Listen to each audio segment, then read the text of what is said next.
So I have a reframe that I want you to try out when you're figuring out how to spend your time, and that is to get rid of the phrase, I don't have time, and replace it with, it's not a priority. We're gonna get a little brutally honest here.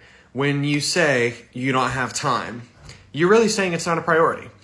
Because if you say I don't have time to work out, I don't have time to study. There are people who are working out in the world. There are people who are studying in the world. So they have time, but you don't have that time because you are prioritizing other things. And I know sometimes those priorities are very legitimate. If you've got kids to take care of, you've got a job, like you got bills to pay. I know a lot of times we have priorities that they truly are, you have to do them. But there's a lot of times where, the things we're prioritizing are not necessarily what we should be, if we want to be building the life we're living.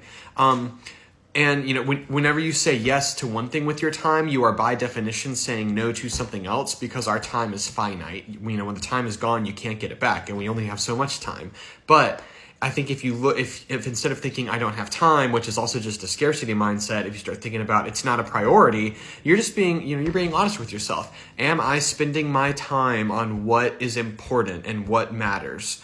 A lot of times where we want to spend our time and then we're actually spending it, it can be a little different. Maybe we waste a lot more of it than we realize. But when you start thinking about your priorities and what you need to do to create the life that you want, maybe that's the motivation, the kick in the pants that you need to actually start doing what you need to do. So just try it, see how it feels. It's not a priority. It can be kind of tough if it's a person, if you've told a person I don't have time for something, but then you're telling a person it's not a priority, because then, that's taking that brutal honesty to another level where someone else knows too, like, hey, it's just not as important as the other things that I'm trying to do. So if that's the truth, own it.